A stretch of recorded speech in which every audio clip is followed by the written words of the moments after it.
మంచిది ప్రియులారా, ద్వితీయోపదేశ కాండము 17వ అధ్యాయము 5వ వచనాన్ని మనం చూద్దాము. ద్వితీయోపదేశ కాండం 17వ అధ్యాయము 5వ వచనం చూద్దాము. ఇద్దరు ముగ్గురు సాక్షుల మాట మీదనే చావ తగిన వానికి మరణశిక్ష విధింపవలెను.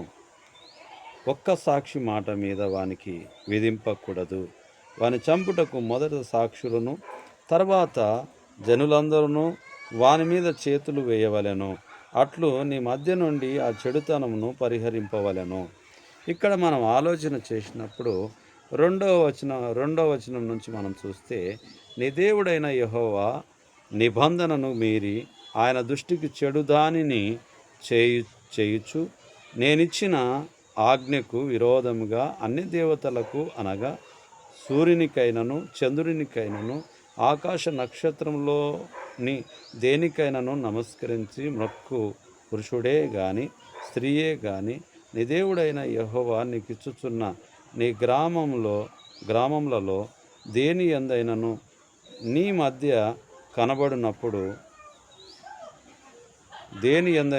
మధ్య కనబడినప్పుడు అది నీకు తెలుపబడిన తర్వాత నీ విని బాగుగా విచారణ చేయవలెను.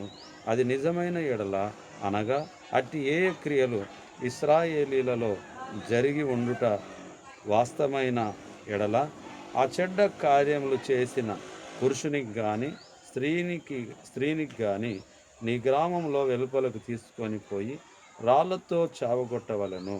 ఇద్దరు ముగ్గురు సాక్షుల మాట మీదనే చావ తగిన వానికి మరణశిక్ష విధింపవలెను. ఒక్క సాక్షి మాట మీద వానికి విధింపకూడదు. వాని చంపుటకు మొదట సాక్షులను, తర్వాత జనులందరూ వాని మీద చేతులు వేయవలెను. అట్లు మీ మధ్య నుండి ఆ చెడుతనమును పరిహరింపవలెను. దేవుని వాక్యం గుర్తు చేస్తుంది. పాత నిబంధన గ్రంథంలో ఉన్నటువంటి పద్ధతులను, ఆలోచనను మనం చూసినప్పుడు చాలా కంటికి కన్ను పంటికి పన్ను అన్నట్టుగా, మరి దేవుని ఆజ్ఞ మీరినటువంటి వారికి రాళ్లతో కొట్టి చంపేటటువంటి విధంగా మరి దేవుని యొక్క ఆజ్ఞలు అయి ఉంటున్నాయి. సూర్యునికైనా కానీ చంద్రునికైనా కానీ దేవుడు సృజించినటువంటి సృష్టిలో ఏదైనా కానీ మరి దాన్ని మ్రొక్కడము దేవునికి వ్యతిరేకమైనటువంటి కార్యములై ఉంటూ ఉన్నాయి. కాబట్టి అలా చేసినటువంటి వారికి ధర్మశాస్త్ర నిబంధన ప్రకారముగా మరి పాత నిబంధనలో ఉన్నటువంటి పద్ధతులను బట్టి చూస్తే వారిని చంపాలి అనేటటువంటిది. అది కూడా సాక్షుల ఎదుట ఇద్దరు ముగ్గురు సాక్షుల సాక్ష్యం అయితేనే తప్ప అది ఊరికనే వాళ్ళకు అటువంటి నిర్ణయం మనం తీసుకోకూడదు అనేటటువంటి విషయాన్ని ఈ లేఖనము మనకు గుర్తు చేయబడుతూ ఉన్నది. కాబట్టి మనము మన ఆలోచనలో దేవునికి అనుకూలమైనటువంటి నిర్ణయాలను, దేవుడు ఏదైతే చెప్పిండో దాని ప్రకారంగా మనం నడుచుకోవాలి. ఆజ్ఞ అతిక్రమమే పాపము కాబట్టి మనం పాపంలో పడిపోకుండా ఉండడానికి దేవుని మాటలను అనుదినము అనుక్షణము జ్ఞాపకం చేసుకుంటూ మనము ముందుకు కొనసాగేటటువంటి వారిగా మనం ఉంటూ ఉన్నాం. కాబట్టి ప్రియమైనటువంటి సహోదరులారా, మన జీవితంలో దేవుని మాటలకు మనము గొప్పగా మాదిరికరంగా మనం ఉండేవారిగా మనం ఉంటూ ఉన్నాం. 2వ రాజుల గ్రంథము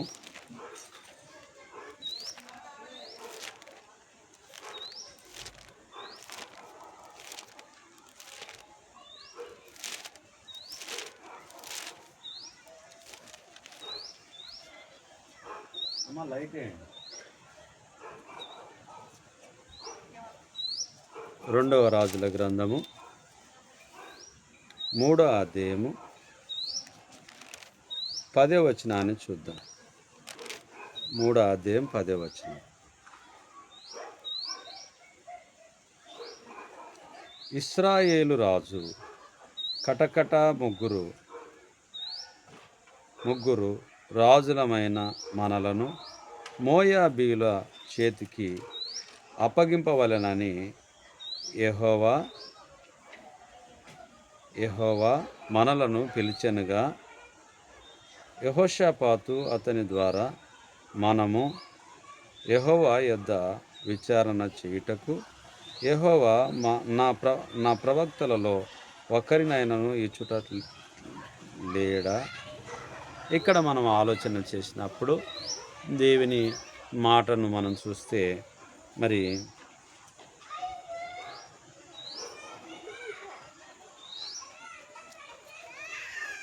10వ వచనం చూసినప్పుడు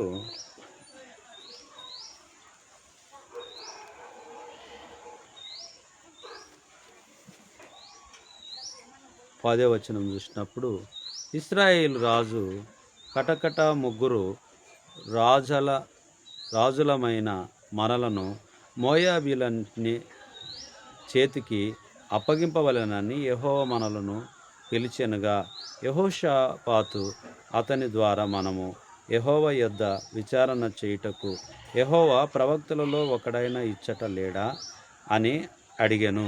అంతటా ఇశ్రాయేలు రాజు సేవకులలో ఒకడు ఏలియా చేతుల మీద నీళ్లు పోయిచు వచ్చిన షేఫాతు కుమారుడైన ఎలీషా ఇక్కడ ఉన్నాడని చెప్పగా, యెహోషాపాతు యెహోవా ఆజ్ఞ ఇతని ద్వారా మనకు దొరికెనని ఇశ్రాయేల్ రాజును యెహోషాపాతును ఏదోము రాజును అతని యొద్దకు పోగా.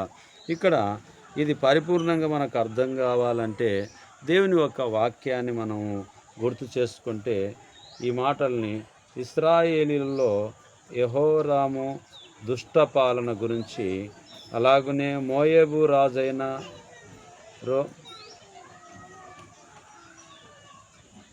ఈ దుష్ట పాలన గురించి ఈ లేఖనంలో రాసి ఉంచబడి ఉంటూ ఉన్నది. కొంచెము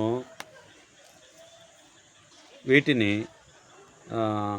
ఈ లైటు వెలుతురులో దేవుని వాక్యాన్ని మనం ధ్యానిద్దాము. కొద్దిసేపు ఈ యొక్క మాటల్ని మనం పంచుకొని ఉన్నాము.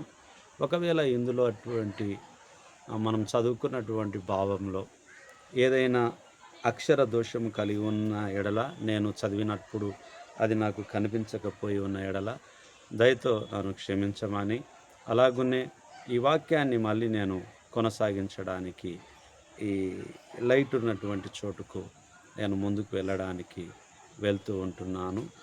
మళ్ళీ దీన్ని కొనసాగిద్దాము. చిన్ని ప్రార్థన చేసుకుందాము. మహోన్నతుడా, మహాగణుడా, పరిశుద్ధుడా, ఈ రాత్రి కాలమందు నైనా కొద్దిసేపు వాక్య ధ్యానాన్ని ధ్యానించుకోవడానికి మీరిచ్చిన అవకాశాన్ని బట్టి వందనాలు. ప్రతిరోజు రాత్రి వేళ చాలా సమయం తర్వాత వాక్యం బోధించుకునేవాడిని నాయన. ఈరోజు సాయం సమయాన్నే వాక్యాన్ని బోధించుకునే భాగ్యాన్ని మాకు ఇచ్చారు. మేము వాక్యం బోధించుకొని చూడగానే మరి సాయం పోయి రాత్రి అయి ఉంటున్నది. అయినప్పటికీ వాటిని కొనసాగించడానికి మధ్యలో కలిగినటువంటి ఇబ్బంది నుండి దయతో మమ్మల్ని క్షమించండి. మీ చిత్తాన్ని నాయన మేము ప్రకటించడానికి, మీ చిత్తాన్ని మేము గ్రహించడానికి సహాయం చేయమని ఈ మనవులు మీ కుమారుడు, మా ప్రాణరక్షకుడు, నజరేయుడైన యేసుక్రీస్తు అతి పరిశుద్ధమైన నామంలో బ్రతిమాలి అడిగి వేడుకొని ప్రార్థించుచున్నాము తండ్రి. ఆమేన్. అందరికీ వందనాలు.